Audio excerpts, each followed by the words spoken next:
(1923년 9월) 관동 대지진 이후 수많은 조선인들이 반쯤 넋이 나간 채 돌아왔습니다. 조선인 수천 명이 죽어간 대학살극을 경험하고 돌아왔으니 그 트라우마가 오죽했겠습니까? 그 가운데 한 청년이 있었습니다. 아버지의 건의로 경성 법학 전문학교에 들어갔으나 도무지 법학에는 흥미를 느끼지 못하고 음악에 끌렸던 21살의 젊은이는 우에노 음악학교로 유학 갔다가 관동 대지진을 경험한 후 서울로 돌아왔습니다. 낯덩이를 단 듯 마음은 가라앉고 발은 착고를 찬 듯 무거웠습니다.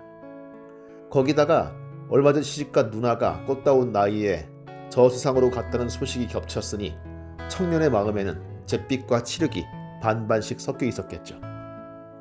바람이라도 쐬려고 살인문을 나선 청년은 무거운 걸음을 옮기던 중 하늘을 올려다보았습니다. 자신의 마음처럼 시커먼 밤하늘에는 반달 하나가 걸린 채 교교히 빛을 던지고 있었습니다. 우두커니 반달을 쳐다보며 눈만 껌뻑이던 청년의 머릿속에 번개줄 같은 뭔가가 스치고 지나갔습니다. 그것은 어떤 처량한 멜로디와 노랫말이었습니다. 청년은 집으로 돌아와 오선지를 찾았습니다. 그리고 한 노래를 완성하죠. 노래 제목은 반달, 청년의 이름은 윤극영이었습니다. 푸른 하늘 은하수 하얀 쪽배, 개수나무 한 나무 토끼 한 마리, 돛대도 아니 달고 삿대도 없이 가기도 잘도 간다 서쪽 나라로.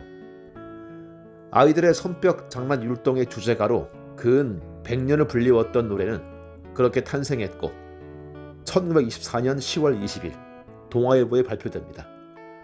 반달은 알아도 윤극영은 모르겠다는 분이 혹시 계실까 하여 덧붙여두면 그는 나란히 까치까치 설날은 고드름 수정 고드름 등등 수백 곡의 동요를 남겨 해방 이전 조선인 그리고 해방 이후 한국인의 동심을 상막에서 면하게 해주신 바로 그분이 되겠습니다. 대개 이분 노래는 경쾌하고 흥겹습니다.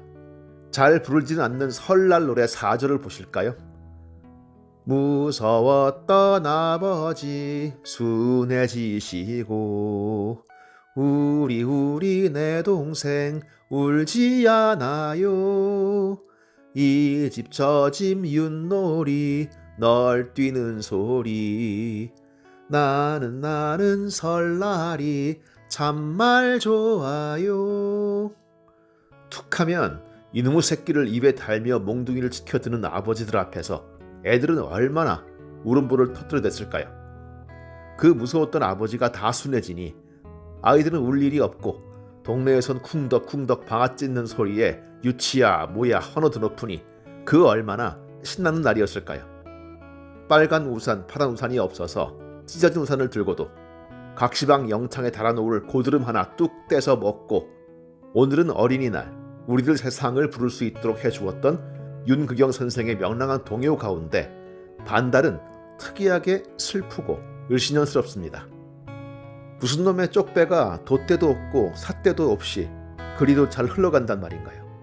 윤극영은 훗날 나라 없는 서름이 노래에 실렸다고 회고했거니와 지은이의 의도에 관계없이 식민지 사람들은 이 노래에 자신들의 신세와 만국의 한을 실어서 불렀습니다. 누구의 보호도 받지 못하고 개구리처럼 죽어간 동포들이 있고 맑게나 하는 놈은 감옥으로 가고 인물께나 하는 여인네는 섹시집에 가고 다리깨나 튼튼한 놈은 만주로 떠나야 했던 시대의 그들의 신세가 바로 그 반달과 다른 점이 무엇이었겠습니까?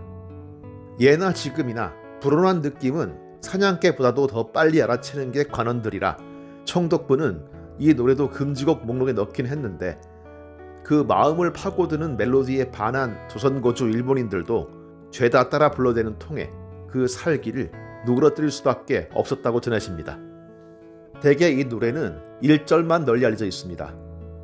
가기도 잘도 간다 서쪽 나라로. 거기서 대부분 사람들은 이 노래가 끝나는 줄 알고 있습니다. 그런데 이 노래의 진짜 묘미는 2절에 있죠. 그 2절은 이렇게 되어 있습니다.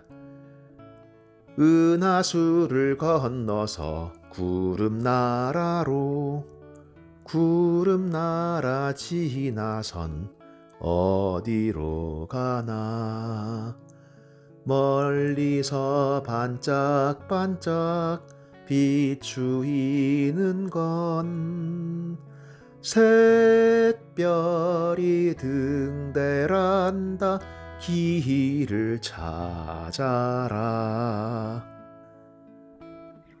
윤극영 자신 941생 일본에서 돌아왔을 때 심경은 그야말로 삿대도 없고 돛대도 없는 쪽배만큼이나 흔들렸을 겁니다.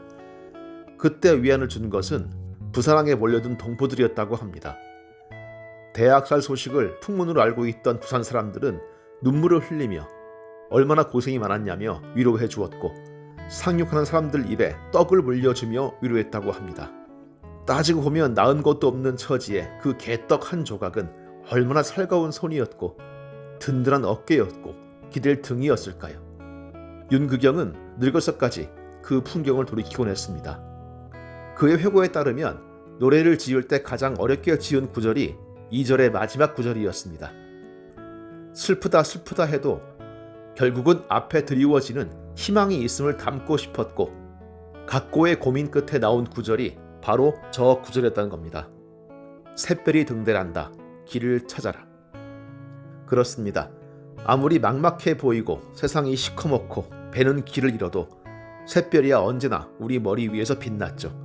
힘들다 죽겠다 해도 우리는 식민지를 벗어났고 전쟁을 치러냈으며 독재와 싸웠고 배고픔에서 벗어났고 이제는 세계 어디 내놔도 꿀릴 것 없는 나라를 일궈냈습니다. 아직도 갈 길은 멀고 문제도 많고 나라 돌아가는 꼬락서니 보면 화가 난다는 분들도 많지만 우리의 반달은 풍랑 거센 은하수를 통과해 왔습니다. 앞으로도 그럴 거고요. 근거 없는 낙관은 진지한 비관보다 위험하다고 하지만 막막하다고 주저앉는 것보다는 작은 희망을 붙들고 뭐든 해보는 사람들이 우리의 반달을 이끌어 가겠죠. 반달 노래가 반도 위에 뜬 지 100여 년이 되어 갑니다. 아직 갈 길 멀고 넘을 산 높은 우리를 위해 노래 한번 불러보시는 건 어떨까요? 멀리서 반짝반짝 비추이는 건 샛별이 등대란다 길을 찾아라. 샛별은 아직도 반달의 항해를 지켜보고 있습니다.